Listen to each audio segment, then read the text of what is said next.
Hey everyone, this is the Rewriter writing in. For today's video, I will be continuing my series on rewriting the sequel movies of Star Wars. This video is part 2, which is episode 8. Be sure to check out my first video in this series so that the plot of this one isn't confusing. With this brief intro out of the way, let's dive into the rewritten story of Star Wars episode 8. The movie begins with the text crawl that reads, Star Wars, Episode 8, A Shift in the Force. The Sith have returned. Padawans Ben, Jason, and others have been lured into the darkness by the treacherous Galen Merrick. Rey mourns over the loss of her former master, Roku, and vows to avenge him. With the help of Grandmaster Luke Skywalker, Rey attempts to find Ben and bring him home, while also destroying Galen Merrick. It then picks up right where the first one left off, with Ben, Jason, and the other disillusioned Padawans following Merrick to the hangar bay. Once they arrived, they looked for Merrick, who appeared right behind them, demanding that they needed to move quickly. Startled, they began running towards where Merrick said the ship was. However, before they could get there, a group of HK unit security droids approached them, asking for their identification. The Padawans froze, until Merrick stepped in front of the droids, demanding for them to step out of their way. The droids then pulled up their blasters and told them to put their hands up and come with them. Merrick then raised his hands in the air. As the droids were about to grab him, suddenly 2 lightsabers flew into Merrick's hands, which when ignited were crimson, and he began to cut them down with ferocity. He then yelled for the Padawans to board his ship. They looked around but saw nothing, until out of nowhere a sleek black cruiser with red front and black lights came out of invisibility mode, and they all hopped on. Merrick was deflecting hundreds of blue blaster shots until he inevitably force lightninged all the remaining droids and did a backflip onto the ship, slipping into the cockpit. Merrick then took control and blasted off to hyperspace. Back at the Jedi Temple, Rey and Luke were discussing plans on how they were going to get the Padawans back. Luke explained that he felt a shift in the Force, and that dark side energy flowed more freely as it did all those years ago with the Empire. He continued by saying that if they don't get the Padawans back, that they would be corrupted by the darkness, and the possibility of the Empire rising up again could be a certainty. Rey chimed in, stating that she knows Ben is not an evil person, just that he is lost and confused. Luke put his hand on her shoulder, stating that it was important to see the good in people, as this is what saved his father. Luke and Rey then go into a meditation chamber, where Luke teaches Rey a new ability through the Force. Luke tells her to sit in a meditative position and clear her mind. Once she does so, Luke explains that there is a way for 2 people to link through the Force, known as a Force bond. This would allow her not only to communicate with Ben, but also to track him. But first, she needed to picture him in her mind, and allow the Force to flow freely through her body. After a minute or two, she explained that she could picture Ben, but that she didn't feel a connection. Luke told her to focus her mind on the Force, and picture the Force tethering them together. Rey began to close her eyes harder and pictured the image. She then began to feel light, with the Force flowing through her, when suddenly, in her mind's eye, she saw Ben, like he was standing right in front of her. Ben was startled, asking Rey how she was doing this and what this was exactly. Rey then explained that they needed to come back to the temple and that they were in danger. Ben replied that they were fine and didn't need the temple. Rey urged him to come back, but Ben told her to get out of his mind. Suddenly, a flash of light appeared, and Rey opened her eyes with Luke standing there. She explained to Luke that it worked, but that Ben shut her out. He answered that that was to be expected, and that just knowing that the connection worked was a great sign. It showed that they could track him and take down whoever was with them. Rey then answered Luke that she felt great anger towards the one who took Master Roku's life. Luke then sat down next to her and explained a few things. He first asked her why the original Jedi Order fell, to which she didn't have a response. He then explained that it fell because the ideologies of the original Jedi Order were much different than the ones that were set up now. They were much more rigid and unforgiving. The original tenets of the Jedi were these: There is no emotion, there is peace. There is no ignorance, there is knowledge. There is no passion, there is serenity. There is no chaos, there is harmony. There is no death, there is the Force. These were the guidelines that the Jedi had to follow, or they would be removed from the Order. The Jedi Order originated as a way for those who are strong in the Force to be able to control it and find peace and purpose in their lives. However, when the Clone Wars began, the Order turned from an ideology that could help bring peace into someone's life into a machine that created soldiers for the war effort. They forced their own to become galactic peacekeepers instead of living like monks, which is what the Order was founded upon. As well, these Jedi had to become military leaders, and in war, there is passion and emotion. Because of this, the Jedi were turned into something that they were not, and their order started to crumble under the weight of politics and the war. No longer was it a way of bringing balance to oneself, but rather it was a breeding ground for soldiers. Rey then asked why Master Luke was telling her all of this. Luke then explained that it was this backwards thinking of ideologies and incorrect beliefs that warped his father Anakin into becoming Darth Vader. He was taken away by his family at a very young age with no choice. Later in his life, he watched as his mother died because the Jedi didn't allow the contact between them. And finally, he had to pretend like he was not married to my mother, or he would be forced out of the Order. The irony was that if the Order had been less rigid and focused their students on the path of balance with the Force, which includes passion, then they might not have fallen. This is why the Jedi Academy today only includes individuals who want to be there by choice. They're not forced. Additionally, the students are taught how to defend themselves, and should they choose to be ambassadors for the Jedi Council or not, is their choice alone. The purpose of the Temple's teachings is to show others how to use the Force and a lightsaber, but in a way that brings balance. So even though we train our students how to fight, that does not mean that we are training soldiers. Students are taught how to balance the Force, but certain dark side methods aren't taught until they are ready. It is important to understand all sides of the Force in order for there to be balance. He adds with a smile that technically, the Force bond he showed her would have been forbidden in the old Order as it required an emotional connection. He concludes that he didn't want Rey to turn out like his father, and that he would show her how to use passion in a way that would bring balance to her connection with the Force. He would guide her, but also allow her to let the Force guide her, instead of placing strict boundaries on her. She sees the good in Ben, just as he saw the good in Darth Vader, which is why he wants her to come and help bring him back. Redemption is what the Jedi Order should have always been about. Rey pondered what Luke said, now understanding the flaws of the old Order, and was relieved that she was here during these times and not during the Clone Wars. She then asked Luke again what they were going to do to stop this Sith. Luke answered that on top of her using her Force bond with Ben, that they would also need to bring some backup as this Sith was able to defeat 2 masters. Luke then said that he would round up some members who were willing and able to bring them back. Luke then left the room as Rey continued to meditate. Back on Merrick's ship, known as the Rogue Shadow, Merrick explained to them that they were going to need to get somewhere safe where they could practice their abilities without the hindrance of the temple in their way. Jason noticed that Ben was in some sort of daze and shook him for a moment. Once Ben came to, he answered Jason that he was fine.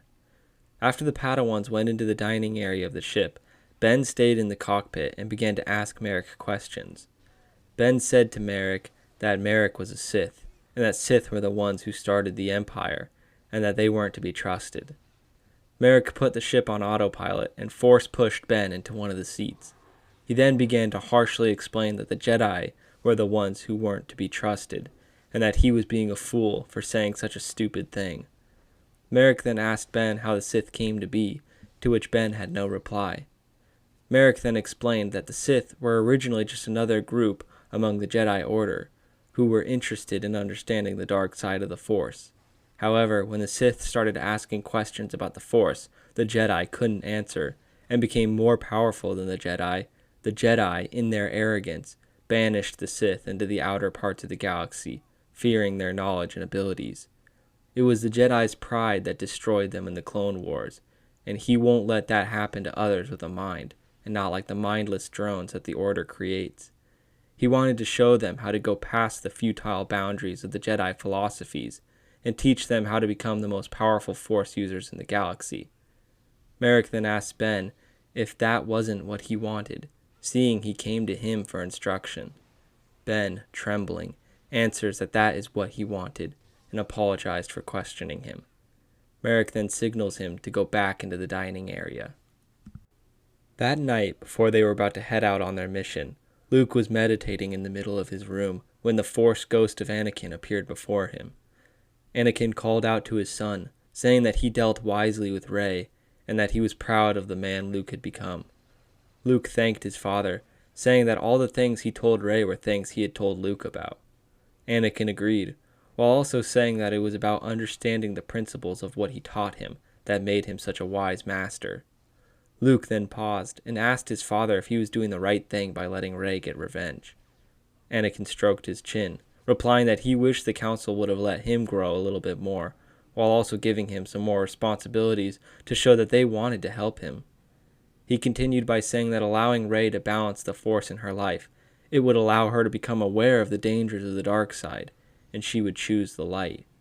He explains that he knew better than anyone how much pain and suffering came with the dark side. Luke thanked his father for his counsel, and Anakin then disappeared again.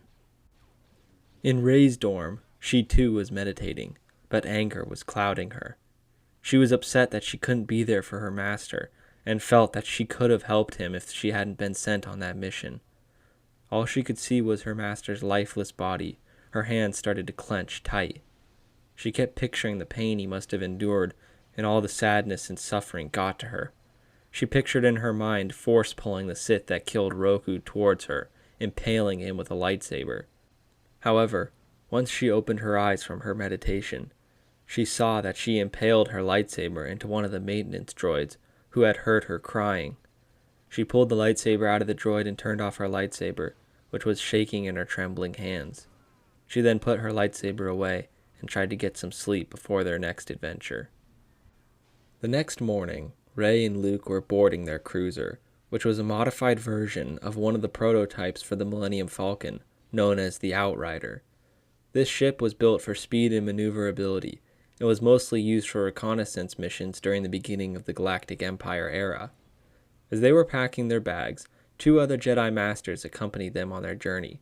The first was the Lasat Jedi Master Orion T'Pol, the grandson of the Clone Wars era Master Jaro T'Pol. The other was Anya Sedaya, a Twi'lek Jedi who was one of the original founding members of Luke's New Order. With the team assembled, the Outrider prepared for takeoff and blasted out of the jungles of Endor. Back on the Rogue Shadow, Merrick went into the dining area, informing them that they were going to be making a stop in Navarro for some things he needs.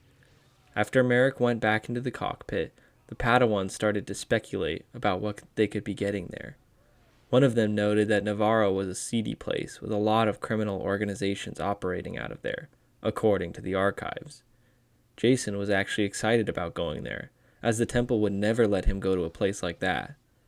Ben felt nervous inside, having a feeling that he may not have made the right decision going with them. Just then, everything went white to Ben, and all he saw was Rey standing in front of him. He asked how she kept doing this, to which Rey replied that Master Luke had taught her how to bond with someone through the Force. Ben thought that was pretty cool, actually, and asked her how she was doing. She replied that she was worried about him, and that they were looking to bring them back. Ben then warned them not to come, as Merrick was dangerous. However, he explained to Rey that he wanted to know more about the Force, and that Merrick was willing to teach him things the temple wouldn't.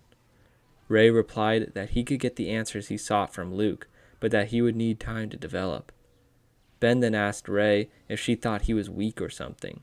Rey quickly replied that she didn't mean it like that, just that the dark side was very powerful and consuming, and that it could take him away if he wasn't careful.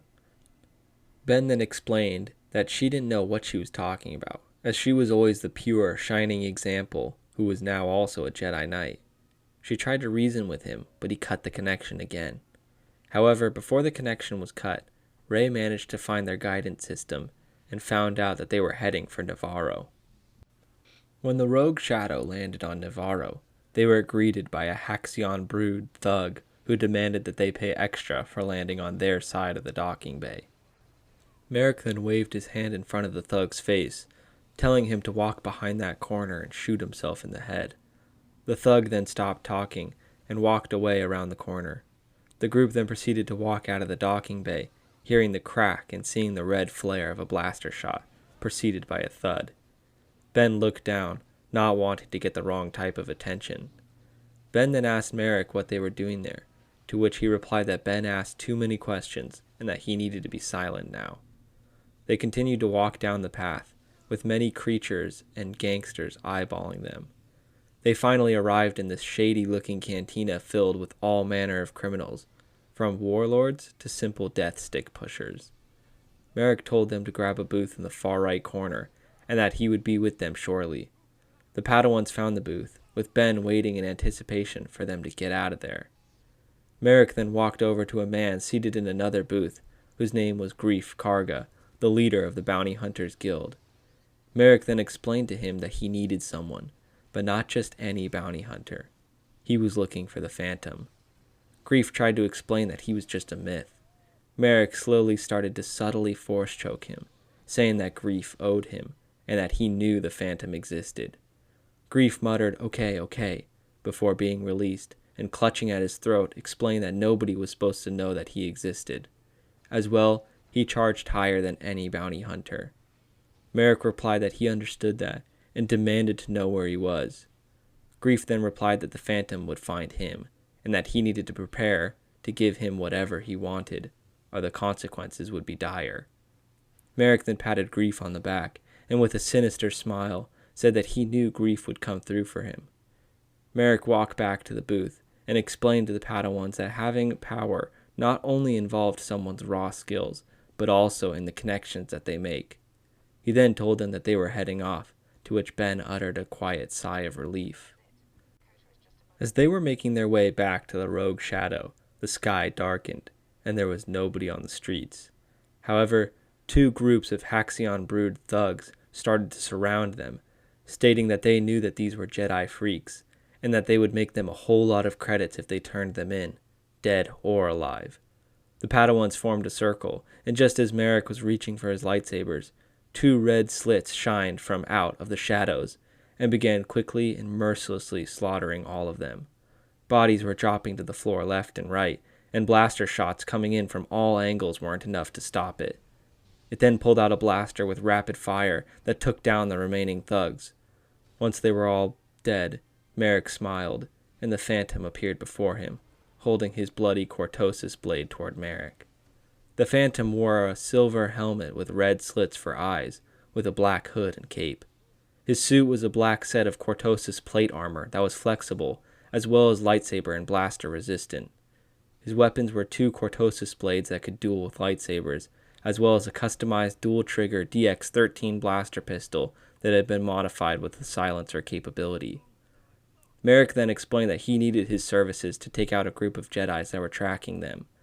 The Phantom spoke in a deep robotic voice, saying that it would cost him, to which Merrick asked how much. Phantom just plainly said that he required all the credits he had.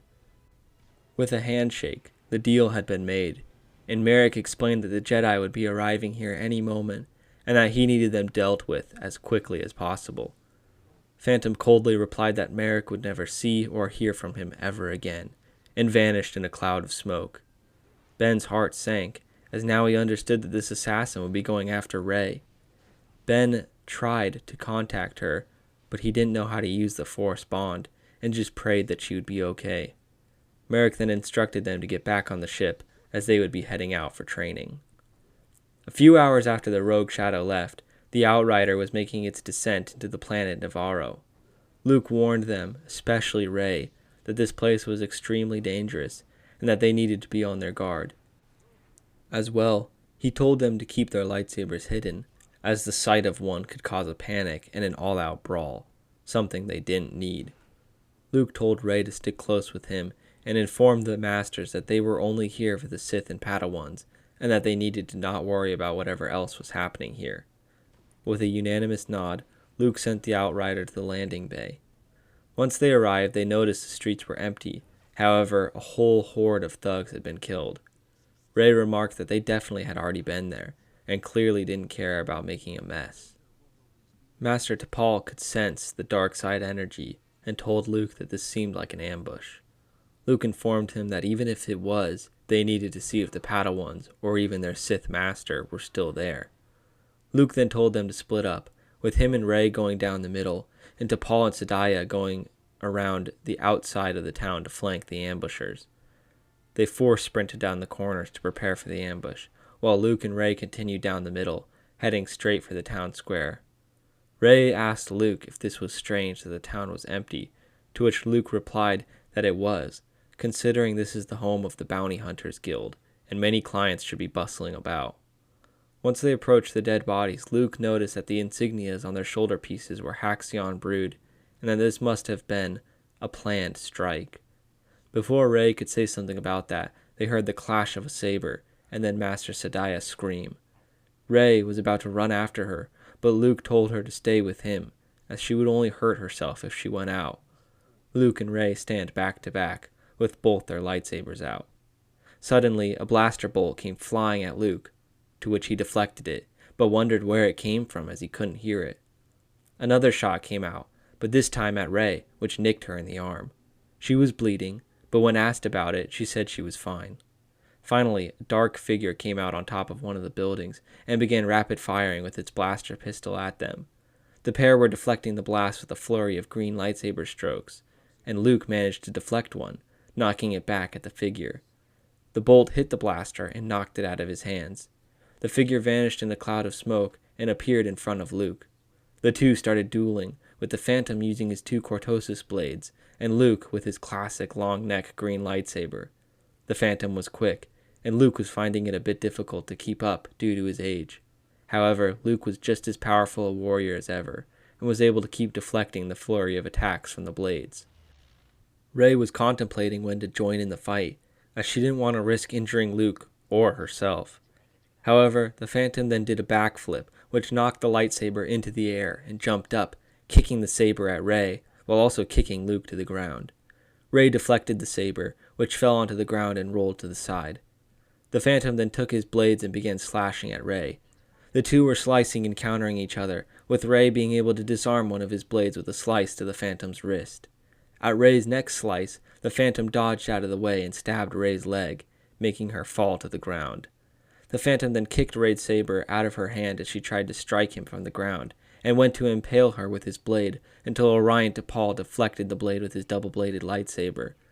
Then Phantom began attacking T'Pol, aiming at all parts of his body in an attempt to confuse him, but the Master was violently blocking and attacking, which led to T'Pol knocking the blade out of Phantom's hand. Thinking he was defenseless now, T'Pol lightened up on his attack so that he could make the Phantom surrender, but underestimated the Phantom's hand-to-hand combat skills. The Phantom began striking at the Lasat and his pressure points, which started to slowly weaken him, to the point that he dropped his saber.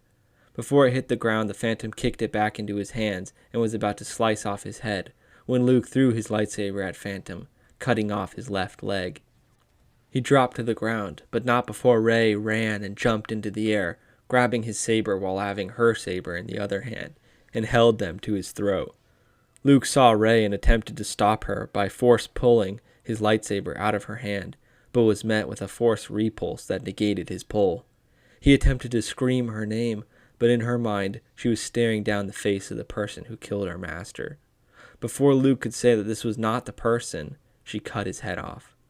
Ray's eyes suddenly turned back to brown, and she dropped to the ground. Luke and T'Pol ran over to her, and she awoke with vague recollection of what had just taken place. Luke signals for T'Pol to look for Sadaya. Luke then explains that her anger overtook her, and she looked just like Anakin did when he murdered Count Dooku. She cries, saying that she was sorry and didn't know what had happened. Luke answered her, saying that it was okay, but that he needed to help her meditate through that. She nodded in reply. Then T'Pol came back with Sadaya in his arms, saying that she had been killed. Luke said that they would give her a proper burial back at the temple, but for now they needed to put her in the cargo bay of the ship. Luke helped Rey get back onto her feet and instructed her that she needed to link with Ben in order to see their next location. Just as this battle was going down, Merrick and his apprentices arrived at Korriban for their ultimate training. The sky was dark red, with the terrain being desert-like. The apprentices could feel the heat even before they had gotten out of the ship, and were already starting to get a little agitated. Once they left the rogue shadow, they saw other warriors dueling with vibro swords, and even some of them using red lightsabers. He was stunned to see that the Sith were actually still around, and seemed like they were ready for battle. Ben thought within himself that he only wanted to learn deeper about the Force, and didn't want to be a part of some war. Merrick then took them to a broken-down temple that acted as a training pit, and it was filled with all kinds of weapons and obstacles. He then commanded them to stand against the rock face and take out their lightsabers. He then instructed them to open up their lightsabers and take out the crystal. He explained to them that if they were to be his students, that they needed to look the part as well as act it. He instructed them to then hold up the crystal in their hands and channel their anger and hate into it. Jason was able to do this surprisingly fast, as he had pent up anger about the Jedi for a couple years, and his crystal turned a crimson red. Some of the other apprentices were able to do it as well, but Ben and a couple others were unable to channel enough hate. Merrick then walked over to Ben, speaking to him about how Ben felt that everyone was holding him back, and that they were afraid to teach him the necessary skills to become a legend. He felt anger stir up inside himself, but it wasn't until Merrick lashed out at him, force pushing him around the room, and calling him a pathetic weakling who didn't have the strength to become great. Ben then screamed, and looked down to see his crystal had become red. Merrick then said, "Very good, my apprentice," before lining them all up again. He instructed them to ignite their sabers, and they were all a grim crimson color. Merrick laughed, saying that now they were ready to begin. Their task was to run a course that would test their lightsaber skills and physical abilities. This was known as the Death Gauntlet, as those who couldn't complete it died trying. This gambit included maneuvering over dangerous cliff faces, jumping between rock formations, while also combating flying monsters known as Shiraks, as well as Sith hounds known as Tokatas. For those who survived all that, there would be one last combat scenario. As well, those who finished quicker would be rewarded. With this, he said slyly, "May the Force be with you," and Force pushed them off. Then they all took off, going as fast as they possibly could. One of them, to the right of Ben, was about to get ahead of him when a Tokata lunged out and bit into him, dragging him away. Ben was freaked out, but pulled out his crimson blade in case any more monsters jumped out at him. Jason was further ahead of him, jumping above Shiraks, cutting off their wings and watching them plummet into the depths of the planet. One of the apprentices was so focused on the Shiraks that they mistimed their jump and missed one of the rock platforms and fell to their doom. Ben was noticing that his peers and friends were dropping like flies, but he didn't want to be next. Ben then became laser focused and tried to finish this gauntlet as soon as he could. Jason, still being far ahead, was racing with another apprentice who kept pushing him and getting in front, and Jason wanted that first place. In a Sith maneuver, when the other apprentice jumped to the rock formation, Jason force pushed the formation so that it crumbled and dropped into the depths of the planet. Ben witnessed this and couldn't believe that Jason had that much ferocity, and wondered if Jason had always wanted to become a Sith. Ben was the second to last person to finish the first part of the gauntlet, while Jason and a few others had been waiting a minute or so. At this point, there were only 6 apprentices left. The last part of the test placed each of the apprentices outdoors on a circular arena that was built into the ground and had hollowed out areas where the combatants could fall down into the depths of the planet if they weren't careful. This arena had a metal fighting octagon with metal strips leading up to it that acted as walkways up to the octagon. 2 fighters would be placed in at a time, and the winner must kill the other, or they would both be killed. Ben began trembling, as he had never killed another person before. The first people up were a Rodian and a Zabrakian. Their fight was relatively quick, with the Rodian flipping over the Zabrakian and slicing him in half. Ben thought that he knew these people, but they kept astounding him at every turn. The next fight was between two Torguda girls, who didn't want to kill each other as they were sisters. Merrick then commanded that they fight, but when they wouldn't, he used force lightning on them and threw them down into the pit. Finally, the last two combatants were Jason and Ben. Ben didn't want to fight Jason, and certainly not kill him. However, Jason looked consumed by the dark side, and would do anything to gain Merrick's approval. Ben froze for a moment, looking into Jason's yellowed eyes, and knew that this was going to be a fight to the death. Jason lunged at him, both crimson blades clashing with bright light flashes. Ben was very defensive, blocking all of Jason's attacks, while Jason took a very aggressive approach to his combat. Without letting Merrick hear, Ben was trying to convince Jason to snap out of it and stop trying to kill him.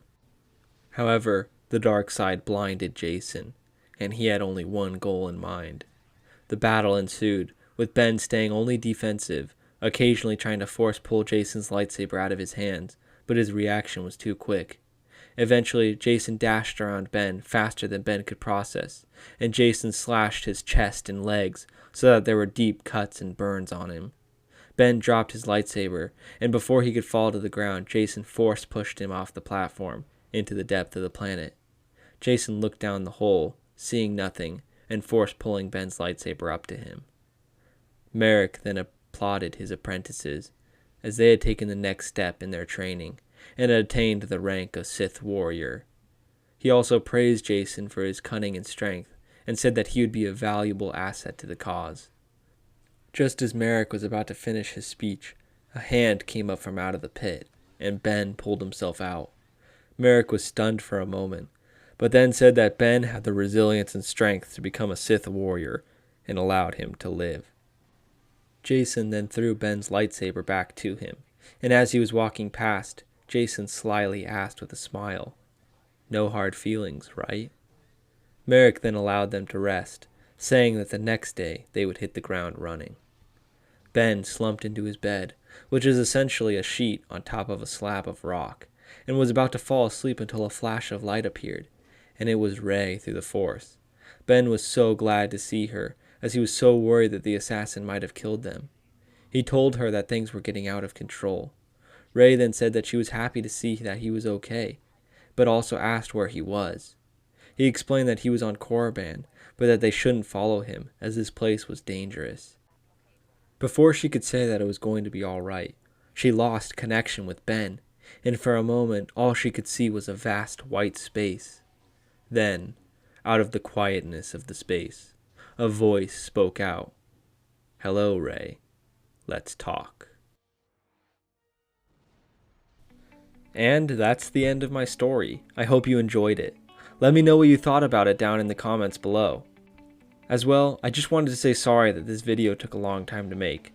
I have been pretty busy lately, on top of writing another rewritten story series that I will unveil soon. But I assure you that the next episode will come out sooner than that.